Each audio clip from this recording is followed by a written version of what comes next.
Hello my dear student, welcome back to Deepak classes. और आज हम डिस्कस करने वाले हैं वेक्टर अलजेब्रा। अगर मैं आपको बता दूं, ये हमारी बर्मास सीरीज़ का सेकंड लेक्चर है। आप सोचेंगे सर बर्मास सीरीज़ क्या है? बर्मास सीरीज़ आपकी एक ऐसी सीरीज़ है जिसमें हम जेई के कहाँ से कहाँ 2000 से 2024 तक, इसमें मैंने 24 तक क्वेश्चन रख दिए हैं। सारे क्वेश्चन इंक्लूड किए हुए हैं। कोई छूट गया होगा तो सिमिलर क्वेश्चन होगा, इसलिए मैंने छोड़ दिया होगा। बाकी इसमें मैंने कोशिश करी है हर क्वेश्चन के साथ मैं आपको कंसेप्ट बताऊं। चलिए शुरू करते हैं। पहला जो मेरा क्वेश्चन है बेसिस ऑफ वेक्टर, ठीक है। पहले क्वेश्चन देख लो। क्वेश्चन जनरली कभी कभी ऐसे आ जाते हैं, consider the quantity pressure, power, energy, impulse, gravitational potential, electrical charge, temperature, area. इसमें से आपको करेक्ट ऑप्शन चूज करना है कि वेक्टर क्वांटिटी क्या है। इस क्वेश्चन को करने से पहले मैं आपको बता दूं बच्चों कि जनरली हम दो टाइप की क्वांटिटी पढ़ते हैं, इधर वेक्टर या स्केलर। हायर लेवल पे आप एक टेंसर क्वांटिटी भी पढ़ेंगे, ठीक है जी। चैनल पे नए हैं, चैनल को लाइक शेयर सब्सक्राइब जरूर करें। थोड़ा वीडियो बच्चों हफ्ते में 1-2 ही आ रही हैं, थोड़ा सा मैं बिजी हूँ ये मान के चलिए। थोड़ा सा कंडीशंस सही नहीं है जिससे रेगुलर पर डे या हर 2-2 दिन में वीडियो नहीं आ रही हैं। अभी कुछ टाइम ऐसे ही चलेगा, हफ्ते में 1 या 2 वीडियो मिलेगी। और जल्दी मैं एक माइंड मैप सीरीज भी आपके लिए लाऊंगा जिसमें हम 1-2 मिनट में कोई एक टॉपिक को डिस्कस कर लेंगे। तो वो भी मैं जल्दी सोच रहा हूँ। ये है कि आपको अगर किसी टॉपिक पे वीडियो चाहिए तो आप कमेंट छोड़ दीजिएगा, मैं उसको देख के वीडियो बनाने की कोशिश करूँगा। तो पहली जो क्वांटिटी है, देखो फिजिकल क्वांटिटी जो हमारी होती है, वैसे क्लास 11th का टॉपिक है। तो फिजिकल क्वांटिटी में जो हमारा 2 टाइप की क्वांटिटी है। एक क्वांटिटी जो पहली है उसको आप बोलते हैं वेक्टर क्वांटिटी। तो वेक्टर क्वांटिटी ऐसी क्वांटिटी होती है जिस क्वांटिटी के पास मैग्नीट्यूड तो है। मैग्नीट्यूड तो सभी के पास होगा ना बच्चों। अगर आप सोचें मैग्नीट्यूड किसके पास नहीं होगा, हर किसी क्वांटिटी के पास होगा। मैग्नीट्यूड के साथ साथ उसके पास एक यूनिक डायरेक्शन हो। कैसी डायरेक्शन हो? यूनिक डायरेक्शन हो, सिंगल डायरेक्शन हो। तो उसको हम क्या बोल देते हैं? उसको हम बोल देते हैं वेक्टर क्वांटिटी। और वही अगर बात करें स्केलर की, तो स्केलर में क्या होगा? क्वांटिटी के पास हमारा मैग्नीट्यूड तो होगा ही होगा, लेकिन कोई भी डायरेक्शन नहीं होगी, ठीक है। ये बात ध्यान रखना। इसमें आपको ध्यान रखने की क्या बात है, जैसे हम बात करें इलेक्ट्रिक करंट की। इलेक्ट्रिक करंट ऐसी क्वांटिटी है जिसके पास आपका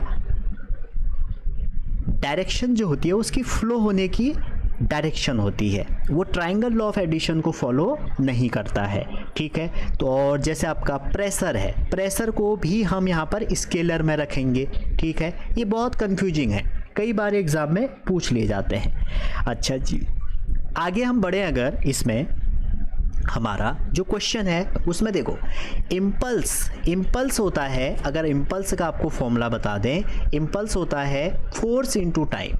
तो फोर्स वेक्टर क्वांटिटी है तो ये वेक्टर ही होगी। प्रेशर स्केलर हो गई। इम्पल्स एंड एरिया, तो बी ऑप्शन इसका करेक्ट है। अच्छा, पोटेंशियल जो है, चाहे कोई भी पोटेंशियल है, चाहे ग्रेविटेशनल है, इलेक्ट्रिक है, कैसा भी पोटेंशियल है या कैसी भी एनर्जी है, वो सब स्केलर में ही काउंट होंगे, ठीक है। ये एग्जांपल है स्केलर की। वेक्टर क्या आप जानते ही हैं, फोर्स हो गया, इम्पल्स हो गया। सेकेंड एनसीईआरटी का क्वेश्चन है, इसमें कह रहे हैं whether the following algebraic operation. देखिए वेक्टर क्वांटिटी की जो हमारी एलिमेंट्री ऑपरेशन है वो वेक्टर अलजेब्रा से किया जाता है, ठीक है। और स्केलर को हम किससे करते हैं? स्केलर को हम ऑर्डिनरी अलजेब्रा के लिए कर सकते हैं। ऑर्डिनरी अलजेब्रा जैसे 2 और 3 है, आप 5 कह देंगे, लेकिन वेक्टर में 2 और 3 है तो आपको देखना पड़ेगा कि 2 और 3 जो वेक्टर हैं वो कौन सी डायरेक्शन में है, तो डायरेक्शन का रिजल्टेंट कितना होगा, समझ रहे हैं। चलिए सेकंड क्वेश्चन देखिए। कह रहे हैं कि whether the following algebraic operation with scalar and vector are meaningful, adding 2 scalar। देखो 2 स्केलर को आप ऐड करेंगे तो स्केलर ही आएगा। Adding scalar to vector of same dimension, ये पॉसिबल बच्चों नहीं होगा। आप स्केलर को स्केलर के साथ ऐड करेंगे, वेक्टर को वेक्टर के साथ, ठीक है। सेम डायमेंशन होनी चाहिए। Multiply by vector by any scalar, तो आप इससे स्केलर से इनटू कर सकते हैं। मल्टीप्लाइंग बाय एनी 2 स्केलर कर सकते हैं एडिंग एनी टू वेक्टर। ठीक है, आप वेक्टर जब ऐड करेंगे तो आई जे के रिस्पेक्ट में करेंगे, अभी हम आगे देखेंगे। Adding a component of vector to same vector. ठीक है, इनका आप कमेंट करिएगा इन दोनों का क्या होगा। जो बेसिक इसमें चीज़ें आती हैं वो आती है टाइप ऑफ वेक्टर। देखो सबसे पहले बात आती है, हम इसको शुरुआत कहाँ से करें। मान लीजिए हमारा कोई कोऑर्डिनेट है ए का x1 y1 z1, ठीक है, और b का जो मेरा कोऑर्डिनेट है वो है मान लो x2 y2 और z2। ठीक है जी, आपसे कहा कि ए बी वेक्टर लिखो, तो हम मैथ्स में इसको जो निकालेंगे वो कैसे निकालेंगे, b माइनस ए। ठीक है, तो इसका मतलब क्या हो गया सर, फाइनल कोऑर्डिनेट में से आप क्या करेंगे, इनिशियल कोऑर्डिनेट को माइनस कर देंगे, उसके साथ आई कैप, अभी हम आई कैप भी पढ़ेंगे, तो y2 माइनस y1 जे कैप, y के साथ जे आएगा, एंड z2 माइनस z1 के कैप। तो तीनों वेक्टर आ गए हमारे, आई कैप, जे कैप और के कैप। तो ये हमारा इस ए बी इन दो पॉइंट का एक वेक्टर है। तो वेक्टर को जब भी रिप्रेजेंट करेंगे तो ऐसे करते हैं। ठीक है, अच्छा अगर ये पॉइंट ए बी है, इसका मतलब हो गया यहाँ ए होगा, ये बी होगा, और इसके ऊपर भी एक एरो होगा। ये जो इसकी ये लेंथ है, लेंथ आपको क्या बताएगा भैया, लेंथ आपको बताएगा मैग्नीट्यूड, और जो एरो है वो क्या बताएगा, डायरेक्शन। अब हम जब वेक्टर पढ़ेंगे तो हमारे फिजिक्स में पहला जो वेक्टर यूज होगा वो होगा पोजीशन वेक्टर। अगर आपको किसी भी वेक्टर की या किसी भी पॉइंट की वेक्टर के हेल्प से पोजीशन चाहिए तो हम पोजीशन वेक्टर यूज करते हैं। और वेक्टर में दो पॉइंट कॉमन होते हैं, पहला पॉइंट जिसको हम बोलते हैं टेल, और जहां एरो होता है उसको बोलते हैं हेड। क्लियर है, मान लो एक कोऑर्डिनेट सिस्टम है, आपने एक वेक्टर बनाया, ओरिजिन से ये बना दिया। ठीक है, तो ओरिजिन से किसी पॉइंट की अगर पोजीशन आपको बतानी है, अगर ये पॉइंट P है, ठीक है, और ये x1 y1 z1 है, ठीक है, अभी हम 2D में कर लेते हैं बात, x1 y1 है, इसको पोजीशन वेक्टर कहते हैं। और आप कहेंगे सर पोजीशन वेक्टर को तो हमने ये पढ़ा है xi प्लस yj, तो ये आया कैसे, यहाँ के कोऑर्डिनेट 0 0 और आपने इन दोनों का डिफरेंस कर लिया, जैसे कि मैंने आपको ये बताया। 2D में क्या आ जाएगा, z भी आ जाएगा। सेम अगर मैं यहाँ पर एक पोजीशन वेक्टर और ड्रॉ कर दूँ, और वो कहाँ पे कर दूँ, वो इस साइड पे कर दूँ कहीं पे, तो ये सेकंड पोजीशन वेक्टर हो गया। पार्टिकल की पोजीशन किसी t टाइम के बाद हो जाएगी। मान लो ये q को रिप्रेजेंट कर रहे हैं और ये x2 y2 है, तो इन दोनों के बीच में जो वेक्टर होगा उसको हम क्या बोलते हैं, डिस्प्लेसमेंट वेक्टर, और जनरली हम इसको pq से या qp से दिखाएंगे। क्लियर है यहाँ तक। तो पोजीशन वेक्टर से किसी भी वेक्टर की पोजीशन निकलेगी। सेकंड टाइप का वेक्टर जो सबसे ज़्यादा इम्पोर्टेंट है हमारे इस फिजिक्स के लिए, मैथ्स के लिए, वो है यूनिट वेक्टर। यूनिट वेक्टर हमारा किसी भी वेक्टर की क्या बताएगा, डायरेक्शन बताएगा।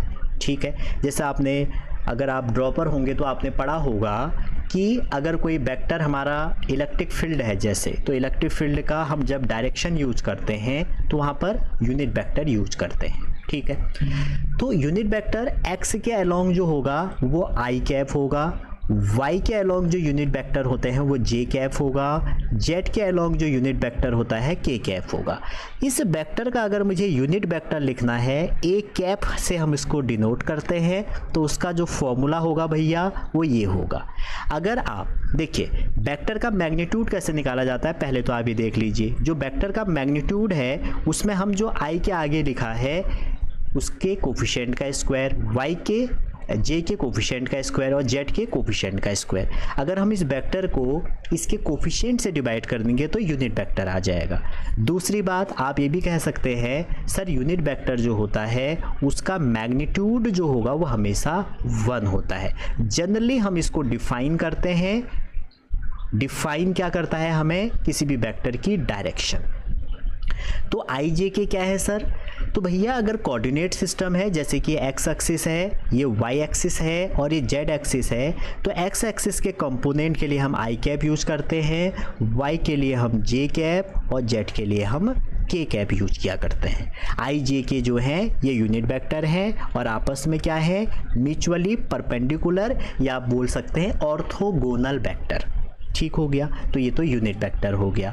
इसके बाद और बहुत सारे वेक्टर है हमारे पास, जैसे पैरेलल वेक्टर। दो वेक्टर पैरेलल होंगे तो उनके कोफिशिएंट भी इक्वल होंगे, डायरेक्शन भी इक्वल होंगे। ठीक है, उसके बाद और भी हैं, जैसे आप कह सकते हैं इक्वल वेक्टर। अब देखो इसको हम थोड़ा सा डिफाइन कर देते हैं एक और। कई बार आपसे आएगा पैरेलल वेक्टर, नाम से ही पता लग रहा है आपको कि पैरेलल वेक्टर क्या होंगे। ठीक है, तो अगर दो वेक्टर पैरेलल हैं, अगर हमारे दो वेक्टर पैरेलल हैं तो उनकी कंडीशन क्या है, दोनों की जो डायरेक्शन है वो क्या होनी चाहिए, सेम होनी चाहिए। अगर दो वेक्टर हमारे पैरेलल हैं, दोनों की डायरेक्शन सेम होनी चाहिए और जो मैग्नीट्यूड है, ठीक है, या आप ये कह सकते हैं किसी एक वेक्टर को आप scalar multiple of second vector के टर्म में एक्सप्रेस कर पाएँ, इसको पैरेलल वेक्टर कहते हैं। अगर आप कहेंगे सर इक्वल में क्या डिफरेंस हुआ, अगर लिखा आता है इक्वल वेक्टर, तो इक्वल वेक्टर की कहानी ये है बच्चों कि अगर दो वेक्टर इक्वल हैं, अगर दो वेक्टर इक्वल हैं तो उनकी सेम डायरेक्शन भी होगी और मैग्नीट्यूड भी होगा। तो पैरेलल में क्या होगा, सेम मैग्नीट्यूड ना होके प्रोपोर्शन में होगा। ठीक है, और आप ये भी कह सकते हैं इक्वल वेक्टर के बीच में एंगल कितना होगा, 0। ये पैरेलल वेक्टर के बीच में 0 डिग्री होगा, एंटी पैरेलल में 180। क्लियर है, ऑर्थोगोनल हो गया। इसके बाद कोप्लेनर आता है, को टर्मिनल आता है, ये सारे हमें यूज नहीं करने हैं। कई बार आपके एग्जाम में नीट के लिए स्पेशली पोलर वेक्टर पूछा जाता है। तो पोलर वेक्टर वो वेक्टर होते हैं जो हमारे प्रोड्यूस करते हैं आपके लीनियर इफेक्ट। लीनियर इफेक्ट को रिप्रेजेंट जिसका किया जाता है उसको पोलर इफेक्ट कहते हैं। या आप बोल सकते हैं ऐसे वेक्टर जिसमें हेड और टेल आपकी डिफाइन होती है, उसको आप क्या बोलेंगे, पोलर। फॉर एग्जाम्पल फोर्स हो गया, मोमेंटम हो गया, ये सारे वेक्टर आपके लीनियर वेक्टर, पोलर वेक्टर हैं। ठीक है, अगर आप इस पोलर की जगह पे एक्सियल वेक्टर यूज कर लें, क्या लिख लें, एक्सियल वेक्टर। तो एक्सियल वेक्टर ऐसे वेक्टर होते हैं जो रोटेशन दिखाते हैं। क्या दिखाते हैं, रोटेशन इफेक्ट दिखाते हैं। तो ऐसे वेक्टर को हम क्या बोलते हैं, पोलर वेक्टर बोलते हैं। फॉर एग्जांपल जो आप सारे रोटेशन के चैप्टर में पढ़ेंगे, आप कहेंगे सर हम रोटेशन में तो एंगुलर वेलोसिटी पढ़ते हैं, हम वहाँ पर एंगुलर एक्सेलरेशन पढ़ते हैं, एंगुलर मोमेंटम पढ़ते हैं, टॉर्क पढ़ते हैं एंड सो ऑन। तो ये सारे वेक्टर एक्सियल एंड पोलर हो गए। आगे चलते हैं।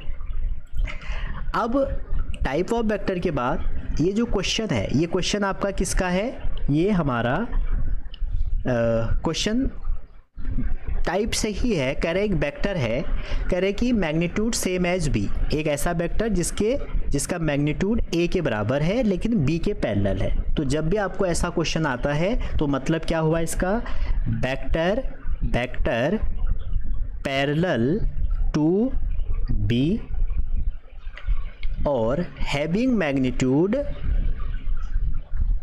ये। तो इसका फॉर्मूला क्या हो जाएगा, वेक्टर का मैग्नीट्यूड तो इतना ही है और डायरेक्शन हम बी से निकालेंगे। तो यूनिट वेक्टर की डायरेक्शन जब निकालेंगे तो ये क्या हो जाएगा, B vector over mod B. तो सॉल्व कर दीजिए। देखो मॉड बी इसका अगर निकालेंगे तो 3 4, रूट में अगर इसका मैग्नीट्यूड निकालेंगे कितना आ जाएगा, ये आ जाएगा 5 और बी का मैग्नीट्यूड देखो ए और बी तो दोनों सेम है ना, तो 5 हो जाएगा और ये आ गया 4i प्लस 3j।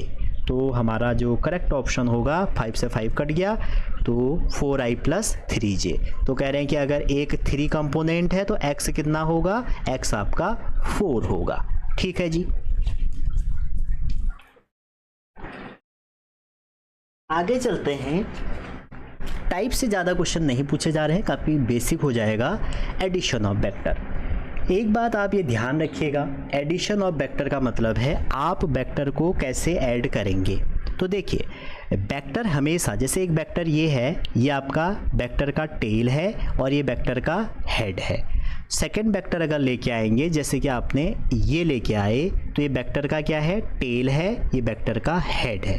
तो ये तो वेक्टर को जब भी ऐड करेंगे एच टी, फिर अगले वेक्टर का एच टी, फिर नेक्स्ट एच टी फॉलो होगा। लेकिन जब रिजल्टेंट बनाओगे, रिजल्टेंट के लिए इनिशियल का आपको हेड टेल पकड़ना पड़ेगा, इनिशियल का टेल, और फाइनल का क्या पकड़ना पड़ेगा, हेड पकड़ना पड़ेगा। ठीक है, समझ गए। तो हम जो रिजल्टेंट होगा वो यहाँ आ जाएगा। तो r इक्वल टू क्या हो जाएगा, अगर ये a है ये b है तो r की वैल्यू आ जाएगी a प्लस b। ठीक है, ये दो वेक्टर थे। सेम सब्ट्रैक्ट भी कर सकते हैं। अगर ये b है, b को अगर आप डाउनवर्ड करें तो ये माइनस b वेक्टर हो जाएगा, तो ये इसका रिजल्टेंट होगा ये वाला, तो ये a माइनस b हो जाएगा। समझ गए। तीन वेक्टर होते तो आप एक वेक्टर आपने ये लिया, एक वेक्टर आपने ये लिया, और एक वेक्टर आपने ये लिया। ठीक, और फाइनली जब आप रिजल्टेंट ऐड करेंगे तो ये आ जाएगा। ठीक है, रिजल्टेंट कैसे ऐड होगा, रिजल्टेंट आपका ऐड होगा इनिशियल का हेड, इनिशियल का टेल और फाइनल का हेड। इससे आप जब जोड़ देंगे तो ये रिजल्टेंट आ जाएगा। ठीक है, और सबका सम करना पड़ेगा।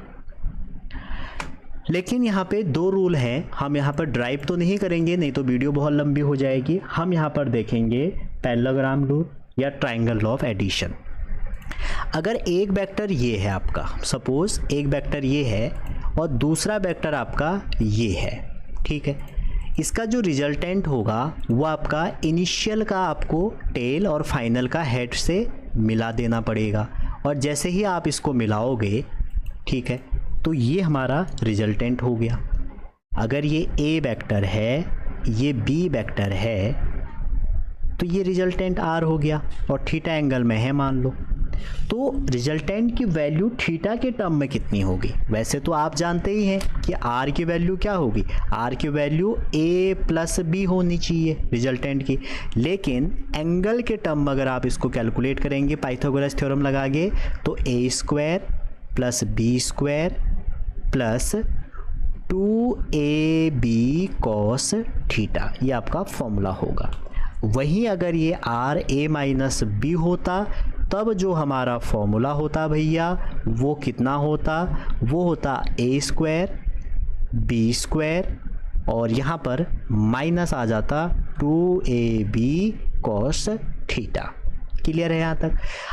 तो ये दो चीज़ें हैं, ये ट्रायंगल ऑफ एडिशन से आया। अगर आपसे पूछा जाए, अगर आपसे ये पूछा जाए ये थीटा नहीं है, थीटा कौन सा है, इन दो वेक्टरों के बीच में जो एंगल है, इन दोनों के बीच में ये वाला, ये थीटा है।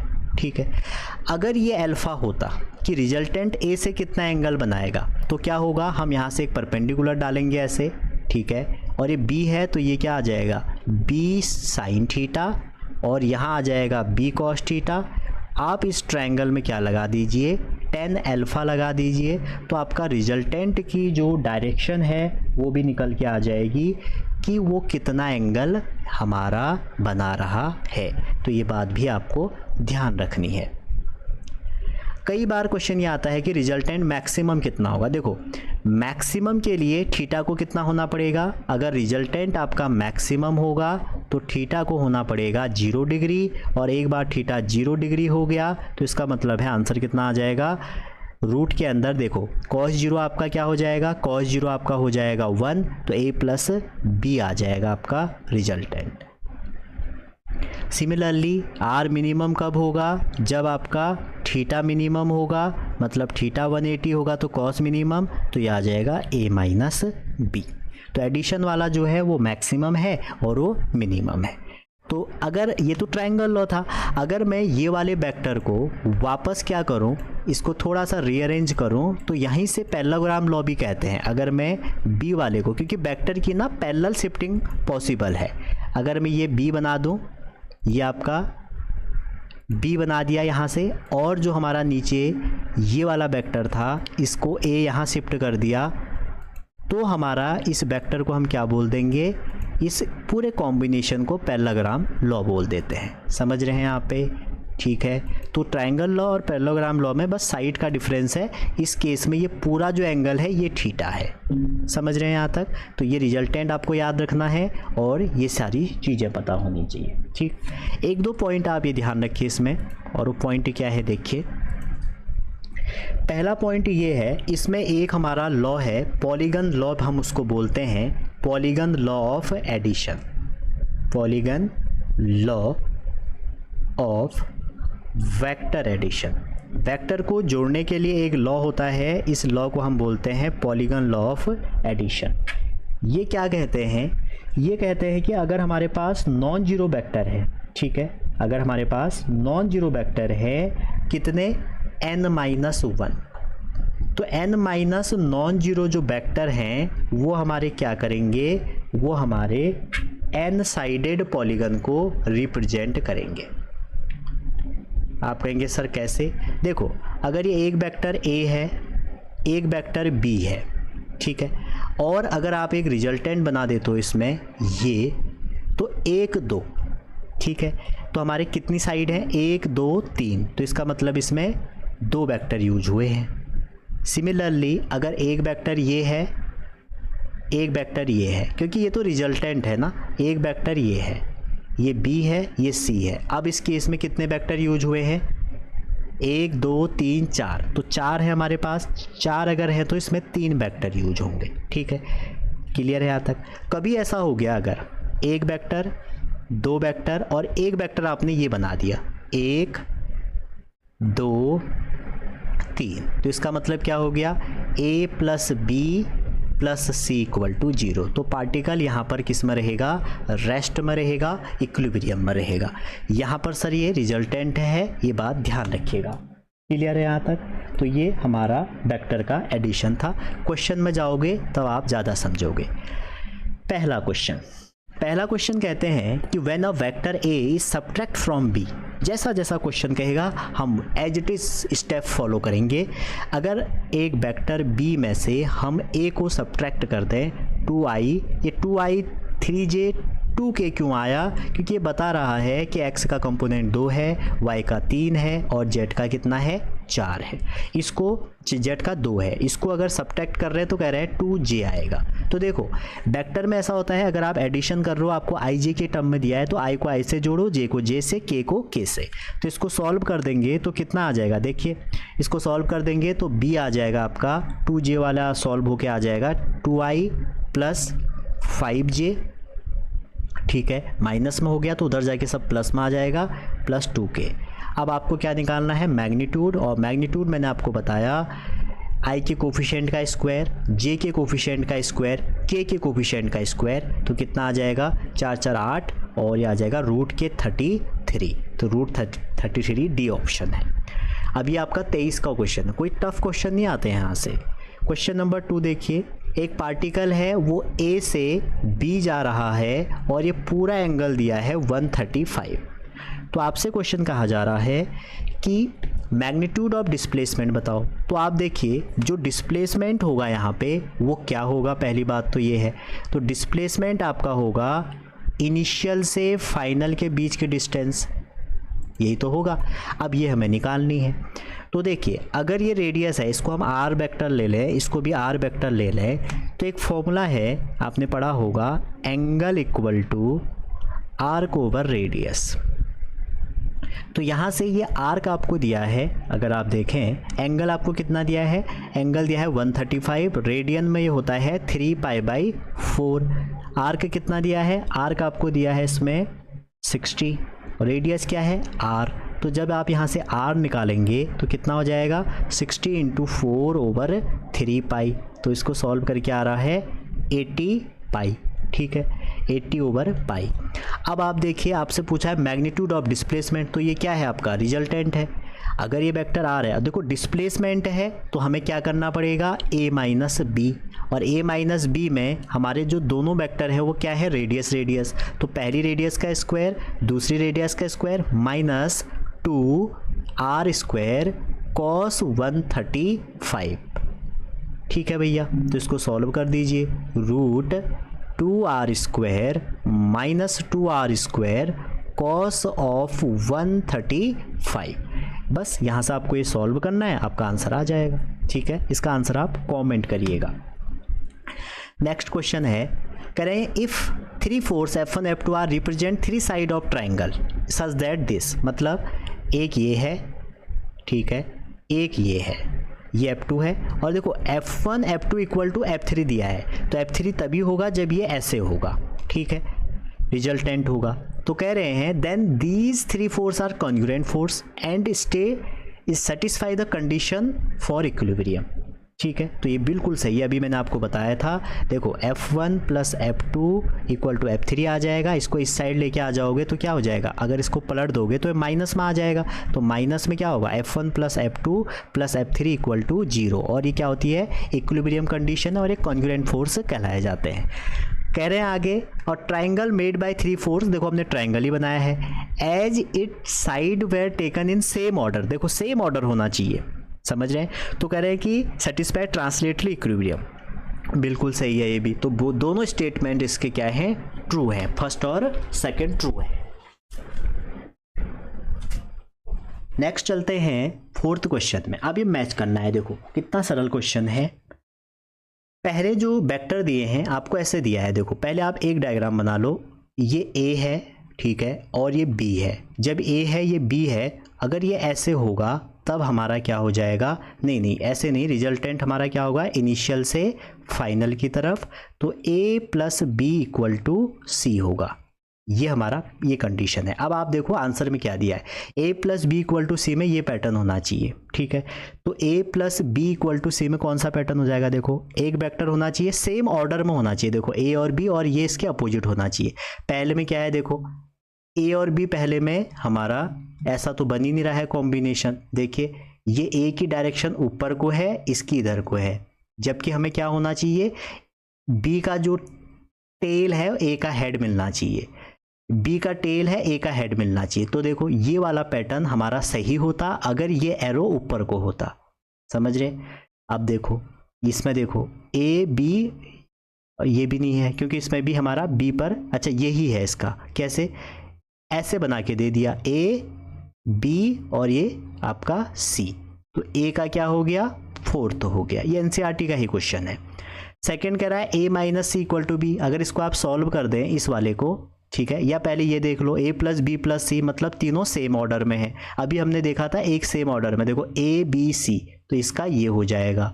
अब देखो B minus A equal to C, तो इसका मतलब क्या है, हमने लिया था A plus B equal to C, ठीक है, तो इन्होंने क्या किया, इस C को इधर ले आए तो B उधर नेगेटिव आएगा। ये दो आप खुद मैच करना, नहीं तो मैं बता दूंगा, अगर नहीं आएगा तो कमेंट कर देना। अगला क्वेश्चन है, एक आपको ऑक्टागन दिया है, ठीक है, और ऑक्टागन में जो साइड है वो क्या है, A B C, ठीक है, ये ऑक्टागन गलत हो गया, को बना ही लेते हैं, ठीक है। ऑक्टागन ऐसे है A B, ठीक है, C, उसके बाद D E F, इसके बाद यहाँ G, ये F और ये O है। तो आपसे कह रहे हैं कि A B A C A D A E A F A G A S निकालो, ठीक है। ए ओ आपको दिया है, देखो ए ओ आपको दिया है तो आप पहले ना ए बी को कैलकुलेट कर लो। तो ए ओ में क्या होगा, जो ए ओ है हमारा, ठीक है, जो हमारा, पहले तो आप ये देखो कि O A plus O B plus O C, अगर आप सेम पैटर्न में लेते हैं, plus O D plus O E plus O F plus O G plus O H, ये सब जीरो होंगे। सेम पैटर्न में टोटल रिजल्टेंट जीरो आ जाएगा। अब आप अगर ए बी को निकालते हैं तो ए बी क्या आ जाएगा, A O plus O B. A B निकालते हैं जब आप ए ओ प्लस ओ बी, ऐसी तो होगा। सेम आप इसको निकाल लो, अब क्या होगा, ए ओ प्लस ओ सी, तो ए सी की वैल्यू क्या हो जाएगी, ए ओ प्लस ए सी, ठीक है। उसके बाद आप क्या निकालो, ए डी निकाल लो। ए डी क्या हो जाएगा, ए डी आपका हो जाएगा, ए डी हो जाएगा A O plus O D. ऐसे आप सबको निकालेंगे। कि सर आपको कैसे पता लगा, देखो यहाँ जो दिया है वो देख रहे हैं। अब जब तुम सबको निकालोगे तो सब में ओ ए आएगा, तो सब में जब ओ ए आएगा ना तो इसको ऐड करके कितना आएगा, एक तो 7 ओ ए आ जाएंगे पहली बात, प्लस उस ए ओ से क्या आएगा, देखो ये ओ बी आएगा, यहाँ से क्या आएगा ओ सी आएगा, यहाँ से ओ सी आएगा, यहाँ से ओ डी आएगा, ओ ई आएगा, ओ एफ आएगा, तो आएगा क्या नहीं, ओ ए नहीं आएगा, ठीक है। ओ ए नहीं आएगा, तो ओ ए यहाँ पे आ जाएगा उसकी वैल्यू। इसको जब आप रिवर्स करेंगे ओ ई को जब आप, और ये किस में आएगा, क्योंकि ये सब उधर जीरो जाएंगे तो ये माइनस में आएगा, इसको रिवर्स कर देंगे तो ए ओ प्लस ए ओ हो जाएगा। 8 ए ओ इसका आंसर होगा। ए ओ की मैं 8 का इंटू कर दो तो 8 2 जा 16, इसमें भी है, इसमें भी है, इसमें भी है, ये नहीं हो सकता। 8 3 जा 24, प्लस का 24 आएगा, इसमें भी है, इसमें भी है, तो ये भी नहीं हो सकता। माइनस आना चाहिए, इसी में माइनस है पहले में, तो पहला ऑप्शन करेक्ट हो गया। समझ गए ना। तो पहले हम क्या निकालेंगे, पहले हम निकालेंगे ओ ए ओ बी ओ सी की हेल्प से A B A C A D की वैल्यू। उसके बाद क्या होगा, ओ ए ही नहीं आएगा, बाकी सब आ जाएंगे, तो 7 बार उसको ऐड कर दोगे और फाइनली आपका आंसर वो आ जाएगा। ठीक है, चलिए आगे चलते हैं। अगला क्वेश्चन 6 है, कह रहे if A B C D are 4 point on a semi circular arc with centre O. एक सेमी सर्कुलर आर्क है, मान लो ये रहा, ये हो गया, ऐसे बना है, इसमें पॉइंट है ए, ये बी, इधर आपका सी और यहाँ पे डी, और ये सेंटर है, और ऐसे आपको बना के दिया हुआ है क्वेश्चन में। तो कह रहे हैं कि such that A B B C C D, जो ए बी है वो हमारा बी सी के बराबर है, ये सी डी के बराबर है, then A B A C A D equal to 4 time A O O B और ओ सी। ठीक है, सेकेंड कह रहे हैं reason polygon law of vector, ये इतना होगा। तो ये कह रहा है in light of above two statement correct option आपको चूज करना है। ठीक है, अब देखो पॉलीगन लॉ तो दोनों में लगेगा, ऑब्वियस बात है, लेकिन आप पहले इसको कैलकुलेट करो। देखो ए बी है जैसे ना, फिर वही बात है, ए बी है, ए बी को आप कैसे ब्रेक करेंगे, ओ ए, ठीक है, ओ ए प्लस ओ बी, ये तो करेंगे। ए बी के बाद आएगा आपका बी सी, नहीं ए सी दिया है इन्होंने, ए सी को कैसे करोगे, ये और ये ले लो, तो क्या आ जाएगा ए ओ प्लस ए सी, ये दो आ जाएंगे, पहले में ये दो आए और उसके बाद में ये दो आ जाएंगे, और उसके बाद क्या दिया है ए डी, तो ए डी में मतलब यहाँ से लेके यहाँ तक पूरा लेंगे तो ए ओ प्लस ओ डी, तो 4 आने चाहिए, तो 4 तो दिए हैं, ओ बी ओ सी आ जाएगा, तो पहला सही है। ठीक है, सेकंड क्या कह रहा है, पॉलीगन लॉ इतना, अब इसको भी इससे कैलकुलेट करोगे पॉलीगन लॉ से, तो आप इसको चेक करना, इसका जो करेक्ट ऑप्शन है ना, दोनों हमारे एजर्सन रीजन दोनों सही दिए, एजर्सन सही दिया है, लेकिन ये क्या कह रहा है, रीजन भी हमारा इसमें सही है, ये भी रीजन भी देखेंगे, लेकिन इसको एक्सप्लेन नहीं कर रहा है कि ये ऐसे कैसे हुआ, क्योंकि ये अलग स्टेटमेंट है, ये अलग स्टेटमेंट है। ठीक है, चलिए ये था वेक्टर एडिशन। अब हम चलते हैं नेक्स्ट, अब है स्केलर एंड वेक्टर प्रोडक्ट। अब जो स्केलर एंड वेक्टर प्रोडक्ट है बच्चों, इसमें हमें क्या पढ़ना है, सबसे पहले देखिए, सबसे पहले आपको पता होना चाहिए कि वेक्टर के बीच में एंगल कैसे कैलकुलेट किया जाता है। अभी मैं एंगल की बात कर चुका हूँ, तो अगर आपको किसी दो वेक्टर के बीच में एंगल की बात करनी है, तो हमेशा एंगल हम तभी मेज़र करते हैं या तो वेक्टर के हेड कोइंसाइड कर रहे हों, तब आप एंगल कह सकते हैं, या वेक्टर का टेल कोइंसाइड कर रहा होगा। कैसे सर, देखिए जैसे एक वेक्टर ये है, ठीक है, और एक वेक्टर ये है, तो इनके हेड कोइंसाइड करेंगे तो आप ये एंगल काउंट कर सकते हैं, या आप ये बोल सकते हैं कि दोनों के टेल कोइंसाइड कर रहे हों तो आप एंगल काउंट कर सकते हैं। अब हम बात करते हैं स्केलर प्रोडक्ट की। अभी स्केलर प्रोडक्ट में एंगल का कंसेप्ट आएगा, तो स्केलर प्रोडक्ट दो वेक्टर का ऐसा प्रोडक्ट जो प्रोडक्ट करने के बाद स्केलर आ रहा हो।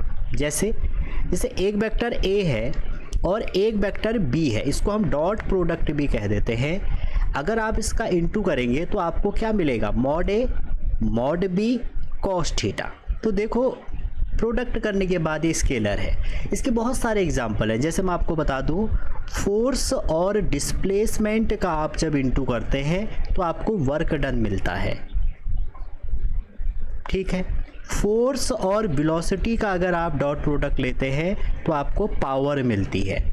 सिमिलरली जैसे स्केलर प्रोडक्ट है वैसे ही वेक्टर प्रोडक्ट होता है।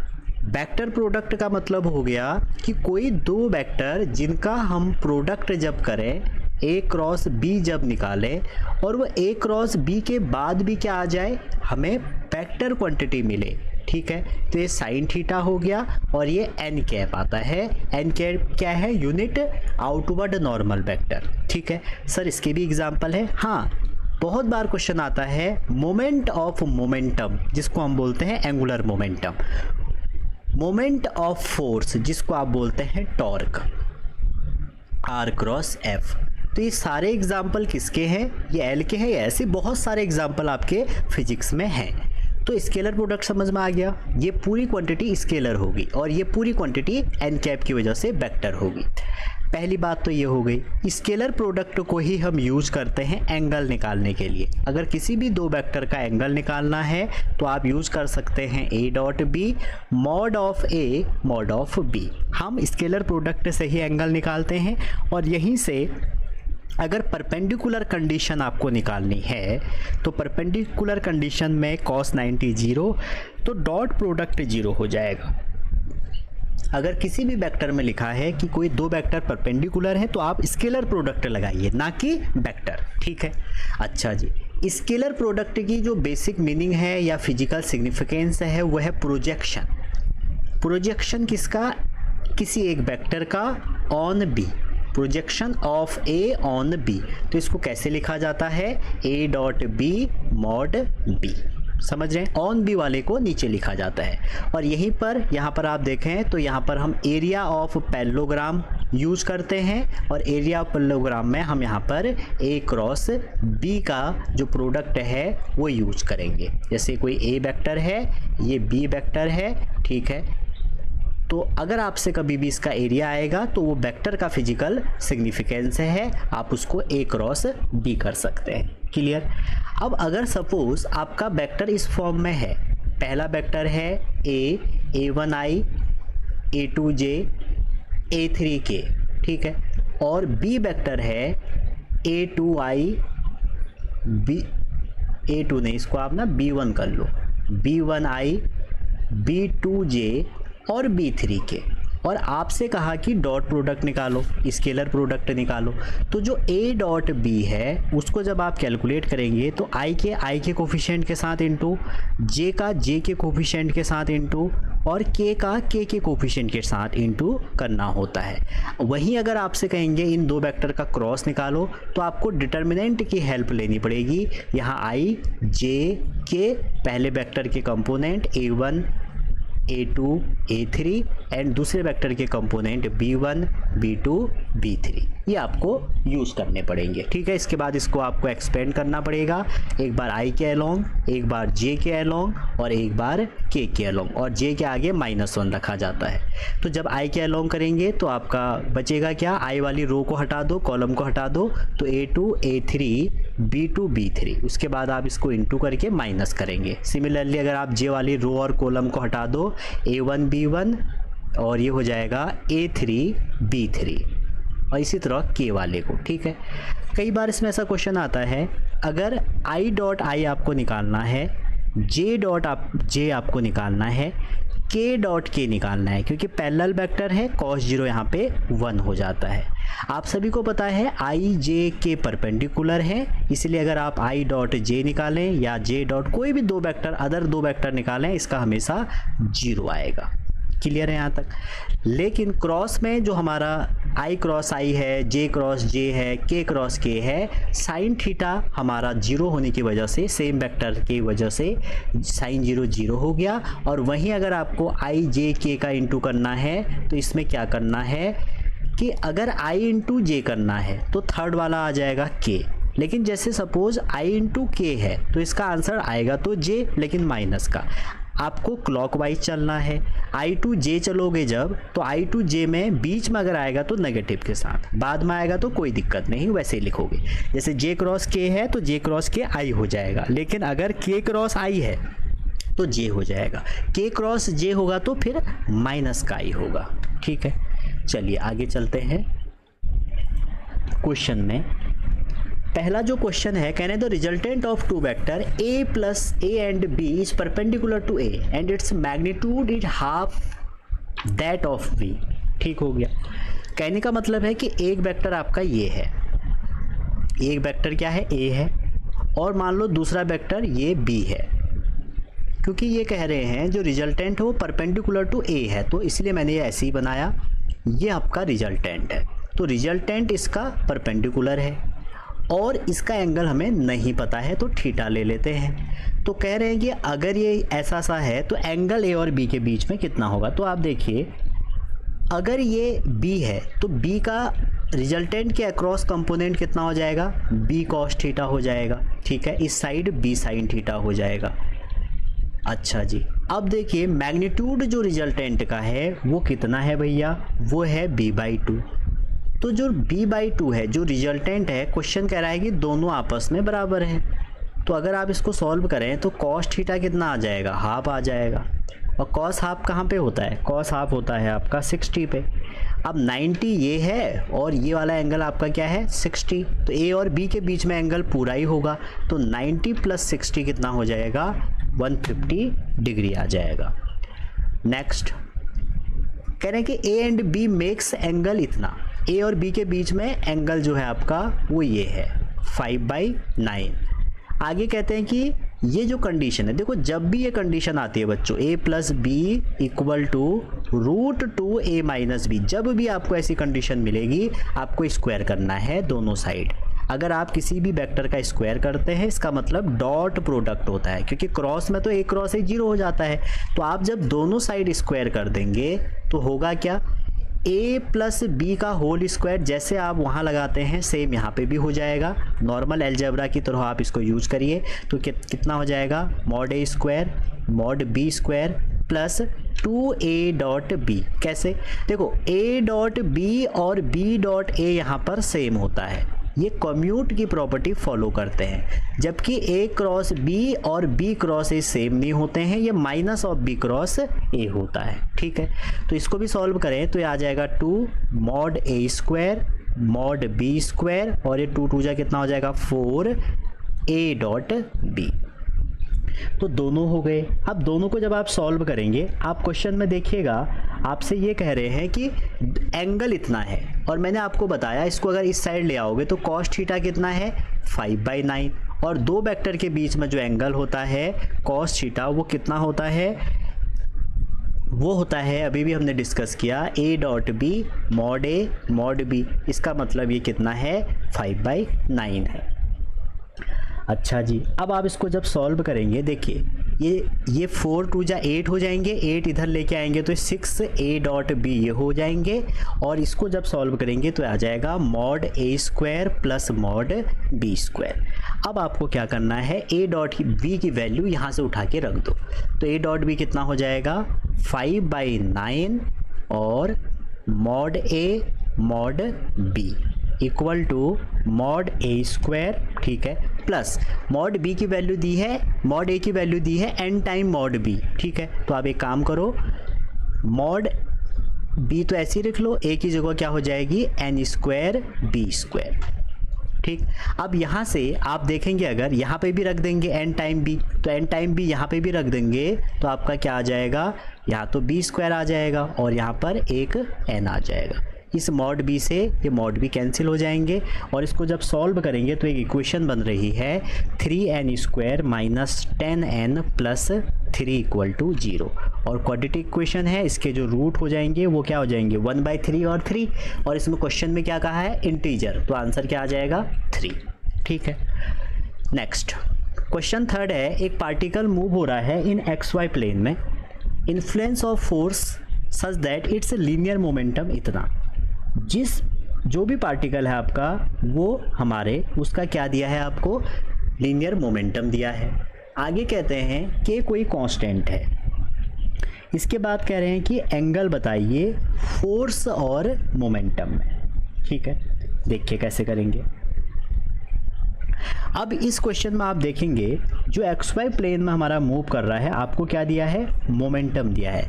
एंगल आपको निकालना है, एंगल के लिए फॉर्मूला क्या हो जाएगा, f vector dot p vector और अपॉन में mod f p, ये तो होगा।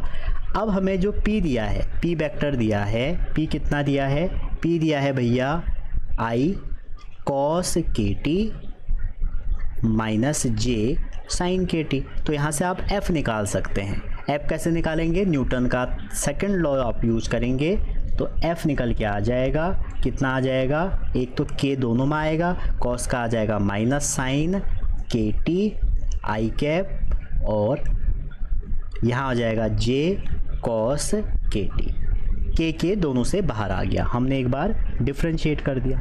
अब हमें F डॉट P निकालना है। जब F डॉट P निकालेंगे तो आप देखिए F डॉट P में I के कोफिशिएंट के साथ इंटू कर देंगे तो कितना आ जाएगा, कॉस KT और साइन KT, लेकिन ये किस में आ जाएगा, माइनस में, ठीक है, प्लस माइनस माइनस प्लस हो जाएगा, K cos KT sine KT, और ये कितना आ रहा है, 0। और मैं आपसे पहले कह चुका हूँ अगर डॉट प्रोडक्ट ही 0 आ गया तो एंगल कितना हो जाएगा, 90 डिग्री, तो करेक्ट ऑप्शन बी हो गया। नेक्स्ट फोर्थ कह रहे हैं the angle between Q and resultant of this. देखो आपको इन दोनों का रिजल्टेंट निकालना है, तो रिजल्टेंट में अगर ऐड करेंगे 2Q प्लस 2P और दूसरा है 2Q माइनस 2P, तो 2P से 2P कट गया तो 4Q आ गया। एक वेक्टर 4Q है और एक Q है, तो जब भी दो वेक्टर सेम होंगे उनके बीच में एंगल 0 डिग्री। फिफ्थ क्वेश्चन देखिए, फिफ्थ कह रहे हैं आपसे कि F1 F2 are acting on a body, one force has magnitude thrice that of other. अगर पहला फोर्स F1 है उसका जो मैग्नीट्यूड F है, तो कह रहे हैं कि जो दूसरा फोर्स है उसका जो मैग्नीट्यूड है वो थ्राइस ऑफ F है। और आगे कह रहे हैं and resultant of two force is equal to magnitude of larger, तो मतलब ये रिजल्टेंट है, अब इसको F नेट लिख लेता हूँ, उसके बराबर है। तो कह रहे हैं कि एंगल बिटवीन F1 और F2 अगर इतना है तो n बताओ। देखो पहले तो आप रिजल्टेंट अगर इन्होंने दिया है उसकी कंडीशन लगाओ, तो हम जानते हैं ट्रायंगल लॉ या पैरेललोग्राम लॉ से F1 square plus F2 square plus 2F1 F2 cos theta, सबकी वैल्यू पुट कर देते हैं। इसकी वैल्यू दी है 3F, ठीक है, दोनों तरफ स्क्वायर भी कर लो, चलो अंदर कितना हो जाएगा, F square plus 9F square plus 6F square cos of theta. Solve कर देंगे तो 9 से 9 कट गया, F से F कट गया, तो कॉस थीटा क्या आ गया, -1/6, तो इसको आप 1/-6, तो n की वैल्यू कितनी आ जाएगी, 6, और मॉड n पूछा है तो मॉड n 6 आ जाएगा, ठीक है। नेक्स्ट, ये क्वेश्चन बहुत बार आया है, पता नहीं इसमें क्या ही है ऐसा। कह रहे हैं कि दो वेक्टर है ए बी, उनका मैग्नीट्यूड जो है वो इक्वल है, तो उसका रिजल्टेंट कितने एंगल से इंक्लाइंड होगा। देखो जब भी दो वेक्टर का आपसे रिजल्टेंट पूछते हैं तो आपने कई बार पढ़ लिया है कि सर हम इसका a स्क्वायर करेंगे, b स्क्वायर करेंगे plus 2ab cos of theta करेंगे। अब कंडीशन कह रहे हैं कि दोनों का मैग्नीट्यूड सेम है। अगर दोनों का मैग्नीट्यूड हम a ही ले लें, ठीक है, या कुछ भी ले लें, अगर a ले लें तो कितना हो जाएगा, ये हो जाएगा √a लिख लें अगर, तो a square plus a square, ठीक है, प्लस 2, ये भी क्या हो जाएगा, a square cos of theta, a dot a square हो जाएगा।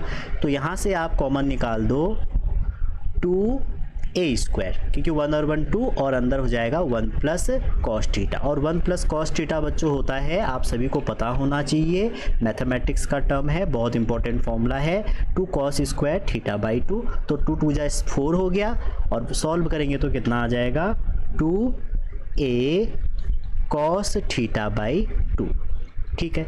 वही अगर आपसे a माइनस b का पूछा जाता तो आप क्या करते, 2a साइन थीटा बाई 2, ठीक है, ये बात आप ध्यान रखिएगा। नेक्स्ट क्वेश्चन 7 है, देखिए कह रहे हैं दो फोर्स हैं having magnitude a and a/2 are perpendicular to each other. अगर दोनों परपेंडिकुलर हैं एक दूसरे के तो आपको पता ही है हमारा जो रिजल्टेंट है वो कितना हो जाएगा, रिजल्टेंट आपका यही होता है a स्क्वायर, दूसरा है a/2 का स्क्वायर, और दूसरा होता है प्लस 2ab कॉस थीटा, तो कॉस थीटा 0 हो गया। इसको सॉल्व कर देंगे 2 2 4 4a, ये आंसर आ जाएगा। नेक्स्ट क्वेश्चन 8 कह रहे हैं आपको p दिया है, q दिया है, कह रहे हैं unit vector in direction of this. देखो हमने पढ़ा था एक वेक्टर a है, इसके करस्पॉन्डिंग यूनिट वेक्टर जब निकालेंगे तो फॉर्मूला था उस वेक्टर को उसके मैग्नीट्यूड से डिवाइड कर दें।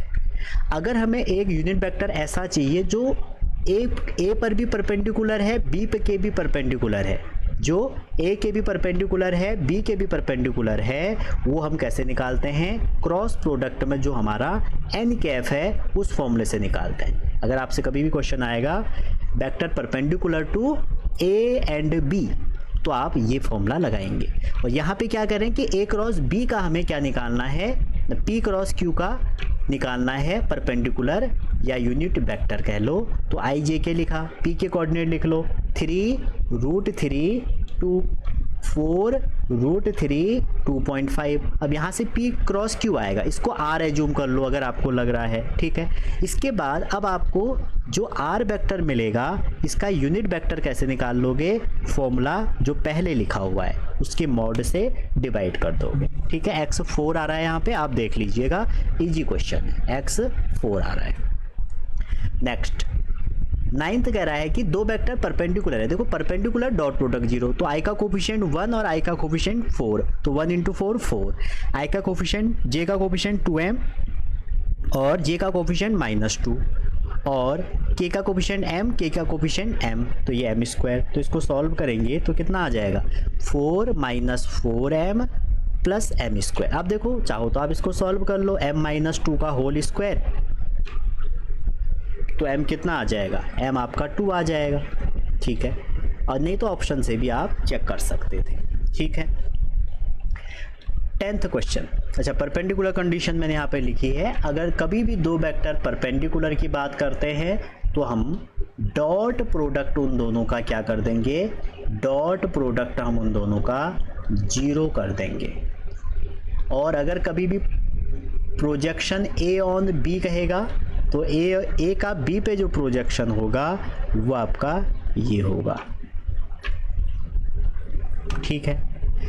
नेक्स्ट क्वेश्चन देखिए। अब ये क्वेश्चन है अगेन वही क्वेश्चन, ये दो वेक्टर कह रहे हैं परपेंडिकुलर हैं, तो ये कंडीशन है, तो वैल्यू निकालो ए रेशियो A to B की।